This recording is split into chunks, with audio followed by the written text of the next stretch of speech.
बिस्मिल्लाहिर्रहमानिर्रहीम। अस्सलाम वालेकुम क्लास। उम्मीद है कि आप सब ठीक होंगी। Class, in the last lecture we discussed about the objectives of internal control and tools of internal control, which consist of basic supervisory and internal checks. Today we will discuss about the internal audit. Internal audits evaluates a company internal control, including its corporate governance and accounting processes. They ensure compliance with laws and regulations and help to maintain accurate and timely financial reporting and data collection. Internal audit also provide management with the tools necessary to attain operational efficiency by identifying problems and correcting lapses before they are discovered in an external audit. Class internal auditor check and evaluate करेगा company के internal control को। He ensure the conduction of a company according to the corporate governance and according to the rules and regulations set by the company ordinance. Internal auditor company की financial statement को prepare करने और किस तरह से accurate data collection करनी है उसमें हेल्प करता है। Internal auditor also provide management tools and techniques to create work efficiency in a business to identifying problem for better production in a business. Okay class. The next is duties of internal auditor. The first one is regular examination of all accounting records, checking it against source documents. Class internal audit is responsible for maintain accounting records. He tells about how to verify accounting records against source document. जैसे कि मैंने आपको पहले previous lecture में बताया था कि accounting record में एक्यूरेसी को चेक करने के लिए आपने मटेरियल की फिजिकल एग्जिस्टेंस क्वांटिटी को अकाउंटिंग रिकॉर्ड में मौजूद क्वांटिटी के साथ चेक करना है ताकि कोई भी अंडर एस्टिमेशन या ओवर एस्टिमेशन ना की गई हो। The second is verify that all documents are properly authorised. Class इसमें internal auditor verify that all documents are properly authorised by ensuring that basic supervisory and internal checks are in place. ठीक है, जो हम लोगों ने पहले tools पढ़े हैं बेसिक सुपरवाइजरी और इंटरनल चेक्स को, उनमें चेक एंड बैलेंस को मेंटेन करेगा internal auditor. The third one is reviewing on a continuous basis the internal control procedure and methods to ensure that these are regularly improved upon and revised in light of changing circumstances. इसी तरह class internal auditor internal control procedure को review करेगा और make sure करेगा कि जो भी methods को अडॉप्ट किया जा रहा है कंपनी अफेयर्स को चलाने के लिए उससे कंपनी की गुडविल में इम्प्रूवमेंट होगी और micro and macro environmental factor अगर चेंज होंगे इकोनॉमिक सिचुएशन के अकॉर्डिंग तो किस तरह से कंपनी स्ट्रेटजी को चेंज करना है to achieve your business goals and for business survival. Okay class. The next is keeping the management aware of internal control efficiency or weakness and to assist in improving where necessary. Internal auditor company की management और staff को internal control efficiency के बारे में बताएगा और किन किन वजूहात की बिना पर कंपनी को नुकसान का सामना करना पड़ सकता है। एक डिटेल्ड गाइडलाइन कंपनी को प्रोवाइड करेगा कि how company management and staff can maximise the efficiency and effectiveness of their operations.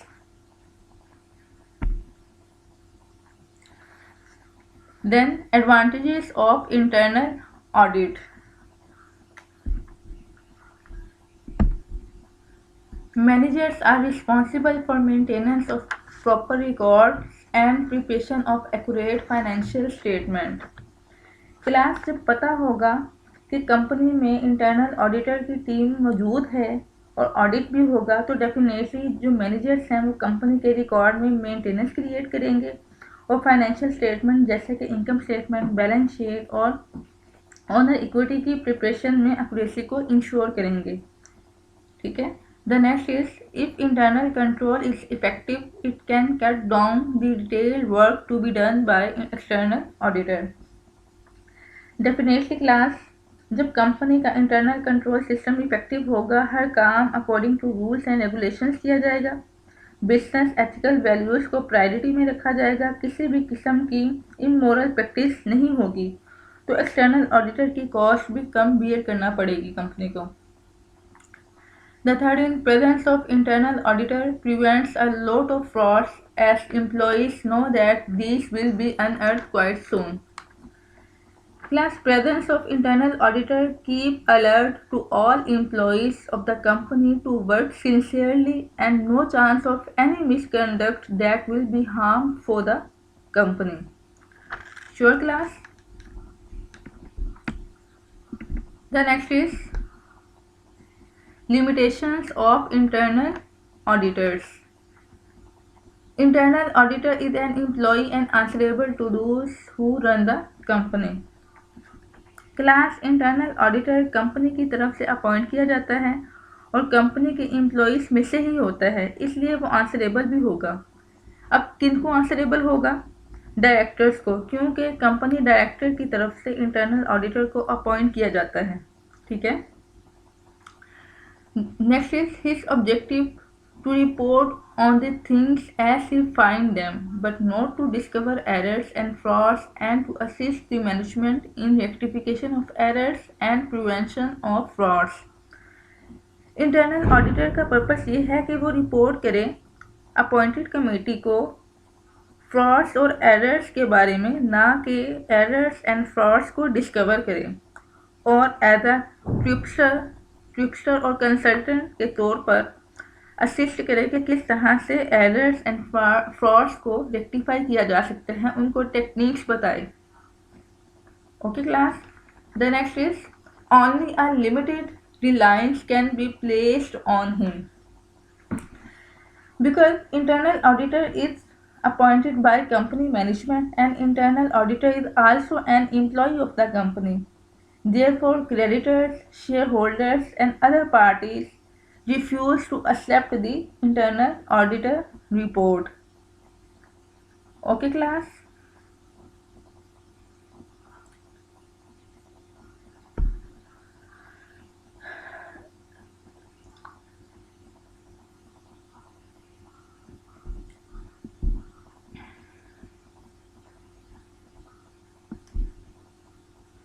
The next is difference between internal and external auditors.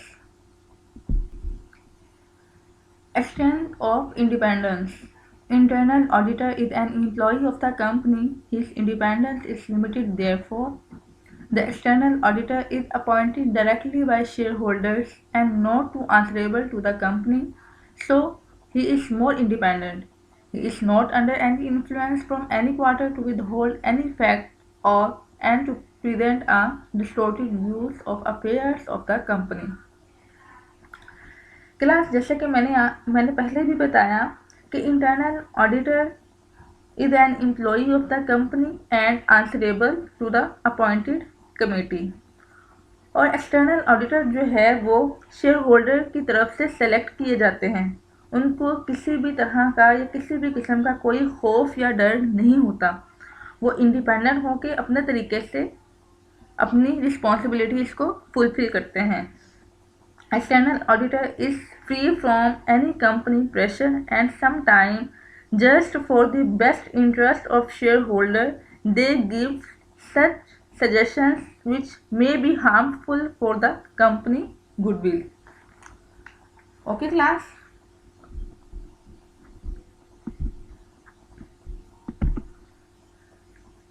The next is interest served. Internal auditor is a part of internal control system of the company. He is responsible as a member of the company management team for maintaining records. It is therefore in his interest that the company obtains a clean audit report from the external auditors. On the other hand, external auditor has no such interest. He is merely required to give his opinion on how he finds the accounting records and financial statement. बेटा internal auditor जो कि company की management team का member होता है, वो fully devotion और fully passion के साथ मामला को देखते हुए रिकॉर्ड में मेंटेनेंस को क्रिएट करता है। और दूसरी तरफ अगर हम एक्सटर्नल ऑडिटर की बात करें तो external auditor has no such interest like that internal auditor. He just provide opinion to find or maintain record rather than to assist employees for the benefit of the company production as well as operational matters of the company. The next is scope of work undertaken. The extent of work undertaken by the internal auditor is determined by the company management, whereas that of the external auditor arise from the responsibilities placed on him by the law. Class internal auditor company में जो भी matters को देखेगा या जो भी responsibilities को perform करेगा वो according to the required by the company management और कंपनी स्टैंडर्ड होगा, जबकि एक्सटर्नल ऑडिटर फुलफिल हर responsibilities according to the law करेगा। ठीक है, कंपनी की तरफ से कोई भी किसी भी तरह की इंटरफेरेंस की गुंजाइश नहीं होगी जब एक्सटर्नल ऑडिटर अपनी ड्यूटीज़ को परफॉर्म करेगा। ओके क्लास,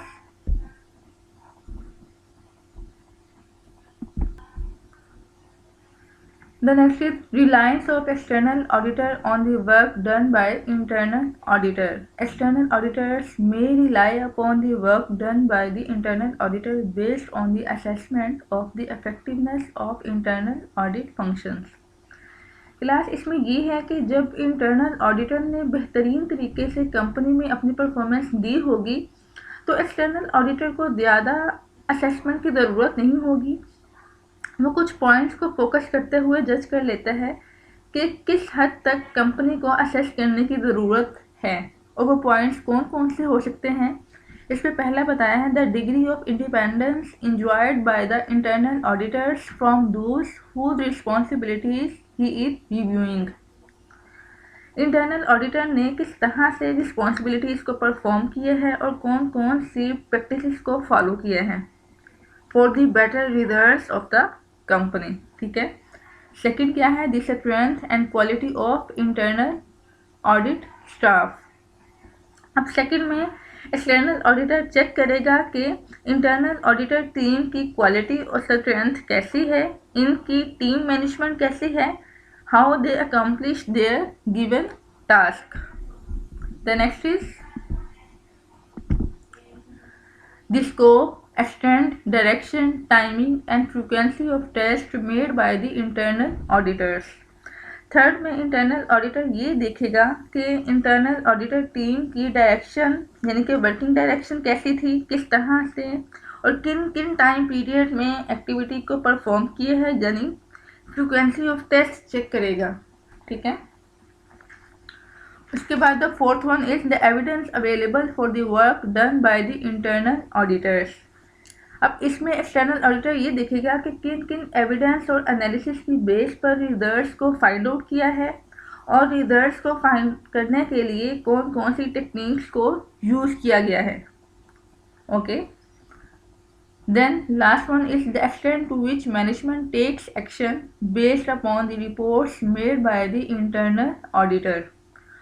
क्लास अब ये लास्ट में मैंने क्या कहा है कि कंपनी मैनेजमेंट ने किस तरह से इंटरनल ऑडिटर्स की डायरेक्शंस को, किस तरह से उसकी इंस्ट्रक्शंस को और उसके रिजल्ट्स को फॉलो करते हुए डिसीजन मेकिंग की है और टास्क को परफॉर्म किया है और उनके एंड रिजल्ट क्या थे।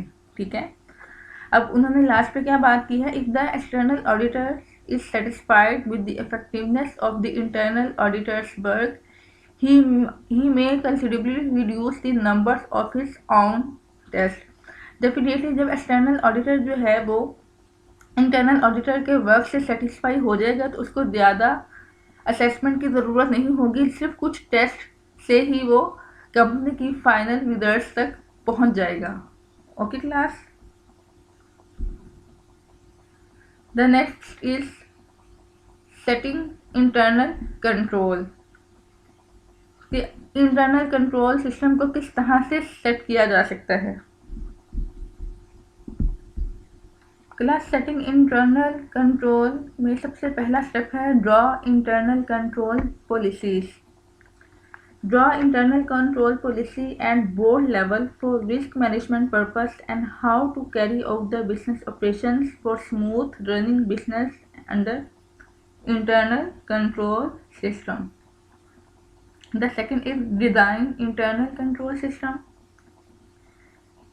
क्लास मैनेजमेंट एक सिस्टम को प्रिपेयर करेगी कि किस तरह से रिस्पॉन्सिबिलिटीज़ को परफॉर्म करना है, कि किस तरह और टास्क एंड डिपार्टमेंट की डिवीजन करेगी और फिर बाकायदा तौर पर बोर्ड से अप्रूवल भी लेगी ताकि किसी भी किस्म के एरर की गुंजाइश ना हो। The next is document all procedures. Formal procedure for each group of activities को ड्रॉ अप करें और कहाँ कहाँ पर एक्सटर्नल प्रोफेशनल्स की हेल्प की ज़रूरत पड़ सकती है। The board has to approve these procedure manuals before they are implemented, यानी कि किसी भी टास्क को इम्प्लीमेंट करने से पहले बोर्ड से बाकायदा तौर पर उसकी अप्रूवल ले लेनी है। The next is train the staff. Train the staff to ensure that they understand and follow all instructions to run the company. Ensure that the procedure are being followed.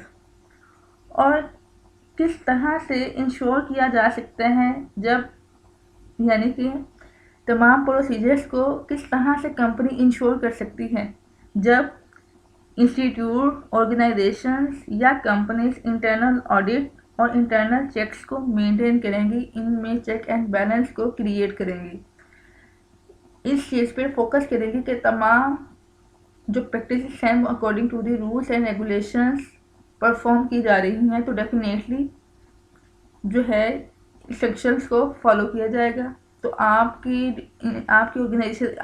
Organisation में किसी भी तरह की किसी भी किस्म की कोई भी फ्रॉड की गुंजाइश नहीं होगी। पता चल जाएगा कि तमाम प्रोसीजर जो है वो according to the draw up procedure है। Okay, the next is curve exceptions. Class इसका मतलब ये है कि कोई भी इमोरल प्रैक्टिस अगर की जाएगी या कोई गलती करने की कोशिश भी करेगा तो उसके लिए कानून को आयद कर दिया जाएगा, जिसका जिम्मेदार वो पर्सन खुद होगा। Okay, the next is monitoring internal control, कि इंटरनल कंट्रोल को किस तरह से मॉनिटर किया जा सकता है। इसमें सबसे पहले है officers reviewing the report must act on them, getting report and just filing them does not control objective, follow up and investigation, so lapses is essential. Class responsible officers मुकम्मल तौर पर रिपोर्ट्स को अच्छी तरह से रिव्यू करेंगे, हर तरह से इन्वेस्टिगेशन और चेकिंग की जाएगी, यानी अकाउंट्स को चेक एंड बैलेंस किया जाएगा। सिर्फ रिपोर्ट लेकर फाइल में अटैच कर देना ही मकसद नहीं है, ठीक है।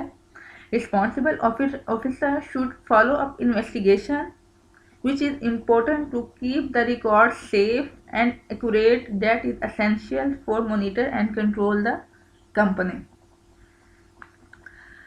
उसके बाद the next is ensure that all procedures are controlled effectively for smooth working of the business. The third one is some reports may be discussed by forums rather than individual officers. Class कुछ बहुत important हमारी reports होती हैं, जैसे कि financial statement which is consist of income statement, balance sheet, owner equity. इन report को in front of board discuss किया जाए ताकि इम्पोर्टेंट मेजर्स के बारे में बोर्ड को पता चल सके। ये ऐसे इन रिपोर्ट्स को सिर्फ CFO यानी कि चार्टर फाइनेंशियल ऑफिसर्स के सामने ही डिस्कस नहीं करना होता या सिंगल इंडिविजुअल के सामने डिस्कस नहीं करना। ऐसी रिपोर्ट को उन्होंने कहा है कि अंडर इंटरनल कंट्रोल जो है वो बोर्ड के सामने डिस्कस किया जाए ताकि बोर्ड को भी मेजर्स के बारे में पता चल सके, उन्हें पता चल सके कि इन फ्यूचर कौन कौन सी प्रैक्टिसेस को इम्प्लीमेंट करने की ज़रूरत है, कंपनी की गुडविल को मज़ीद किन तरह के बेहतरीन तरीके से चलाया जा सकता है। The next is reporting by board on internal control. Combined Code of Corporate Governance of UK and Turnbull guidelines prescribe that the company's annual financial reports must include a statement from its board of directors on its internal control. Class based according to the Combined Code of Corporate Governance, Board of Directors is responsible to cover up the following points in company annual financial reports. यानी कि जब भी company की annual financial report को prepare किया जाएगा तो उनमें कुछ पॉइंट्स को ब्रीफ किया जाएगा, कुछ पॉइंट्स को रिपोर्ट किया जाएगा। किसने रिपोर्ट करना है?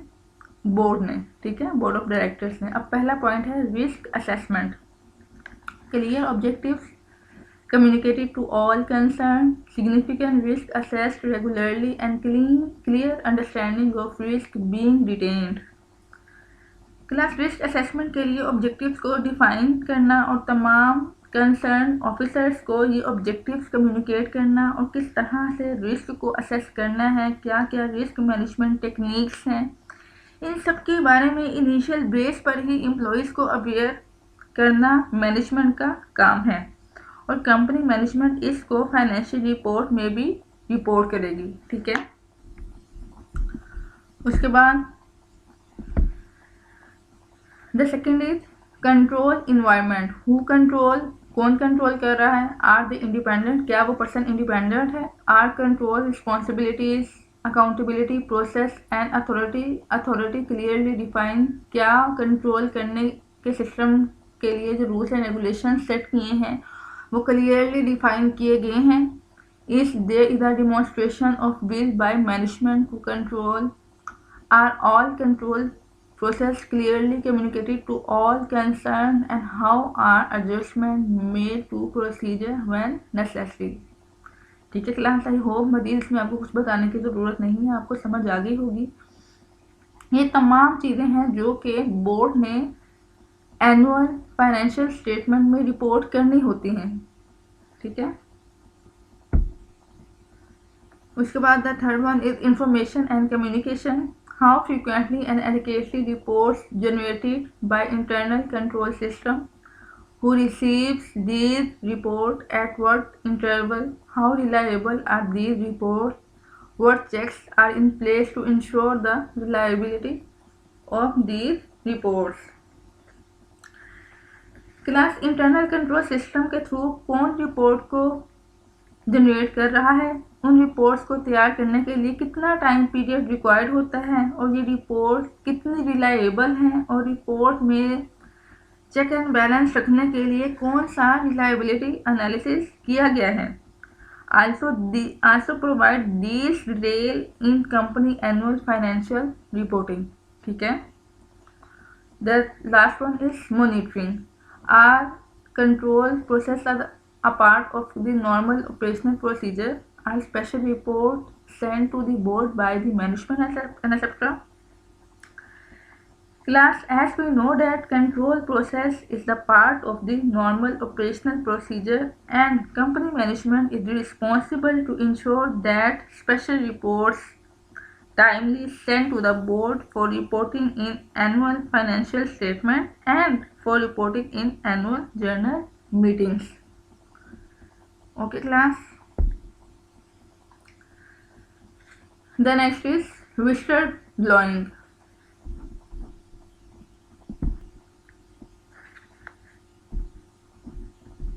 Whistleblowing, the disclosure by an employee or a professional of confidential information which relates to some danger, fraud or illegal unethical conduct connected with the workplace, be it of the employer or of fellow employees। Class, in short, whistleblower is an informant who exposes wrongdoing within an organization in the hope of stopping it। Whistleblower may be a person, could be an employee of a company or any government agency। यानी कि कोई भी विस्लब्लोअर कोई भी person हो सकता है, कोई भी एम्प्लॉई हो सकता है कंपनी का, या कोई भी गवर्नमेंट एजेंसी हो सकती है जो कि इन फ्रंट ऑफ पब्लिक और सम हायर अथॉरिटी के सामने किनके सामने? इन फ्रंट ऑफ पब्लिक और सम हायर अथॉरिटी के सामने किसी भी फ्रॉड के बारे में, करप्शन के बारे में और रॉन्ग डूइंग के बारे में जो कि कंपनी के साथ की जा रही है उसको डिस्क्लोज करता है, उसे मिस्टर ब्लोयर कहते हैं। ठीक है ना क्लास, समझ आ गई है?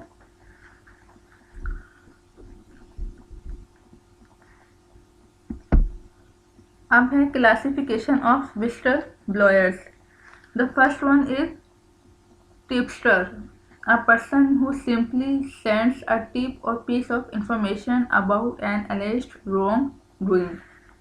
Basically, class tipster is a person who provides consultant service about wrongdoing in a business. The next is squaller, a person who has a direct knowledge because he participated in it and is now exposing it. Class scholar is a person who have a knowledge and skills and provide confidential information in return for money. Basically a person who supplies information, ये वो person है जिसके पास काफ़ी knowledge होता है, वो चीज़ों को हैंडल करना जानता है और वो नॉलेज को सप्लाई करता है कि किस तरह से मैटर्स को परफॉर्म करना है। ठीक है, मैटर ये sometime it also tells how to handle the matters of a company by using her skills and knowledge. The next is complainant, a person who is aggrieved by an incident of wrongdoing and is willing to provide information on it. Class कोई भी ऐसा person जिसको पता चल जाए कि company के साथ कोई गलत काम हो रहा है या कंपनी के साथ कोई गलत काम करने की कोशिश कर रहा है और वो उसके अगेंस्ट जाके कंप्लेन कर दे और साबित कर दे by providing proper evidence and information on it, तो उसे कंप्लेनेंट कहा जाता है। यानी कि जो कंप्लेन कर दे, जैसे कि अगर आपको किसी टीचर के साथ जो है वो, अगर आप किसी टीचर के साथ सेटिस्फाइड नहीं हैं तो अगर आप यूनिवर्सिटी की कंपिटेंट अथॉरिटी को अवेयर कर देंगे कि हमें ये फ़लान टीचर के पढ़ाने का अंदाज जो है ये नहीं पसंद, या वो कोई भी ऐसी एक्टिविटी जिसके साथ आप सेटिस्फाइड ना हो और आप उसके बारे में कंप्लेन कर दें तो वो कंप्लेनेंट बन जाता है। ठीक है, the next is mischief maker, a person who allege wrongdoing without having any real substances evidence.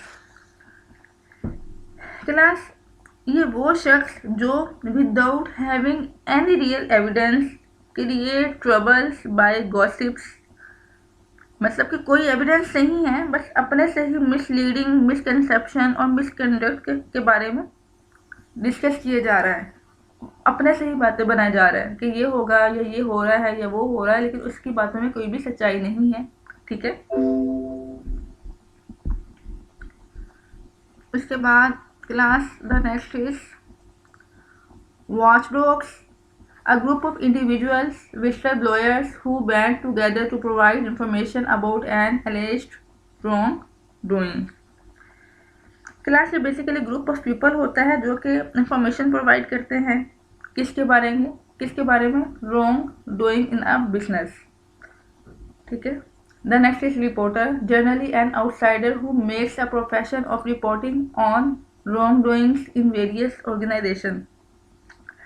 Class reporters basically इनका प्रोफेशनलिज्म होता है जो कि रिपोर्ट करते हैं मिसकंडक्ट के बारे में, किसी भी करप्शन के बारे में या किसी भी अनलॉफुल प्रैक्टिसेस के बारे में जो कंपनी में अगर की जा रही है ना, तो अगर ये रिपोर्टर्स जो है ये एक्सटर्नल होते हैं, इनको एक्सटर्नली हायर किया जाता है कि अगर कंपनी में किसी भी तरह की मिसकंडक्शन की जा रही है या करप्शन की जा रही है तो उनको डिटेक्ट करते हैं। ठीक है, और इनका ये प्रोफेशन होता है कि वो ऑर्गेनाइजेशन को मिसकंडक्ट, अनलॉफुल एक्टिविटी के बारे में इन्फॉर्म करे और उनको बताए कि किस तरह से इनसे इनको प्रिवेंट किया जा सकता है। ओके क्लास,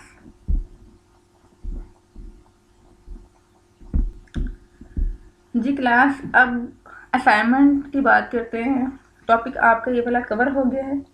अब इसमें आपकी जो क्लास की लिस्ट मेरे पास अवेलेबल है, मैं 1 बाय 1 करके सबको टॉपिक दूंगी जिस पे आप लोगों ने मुझे जो है असाइनमेंट भेजनी है वाया ईमेल। तो अब जो पहली 2 असाइनमेंट्स जो मैं दे रही हूँ वो एक ज़ारा है और दूसरी सना है।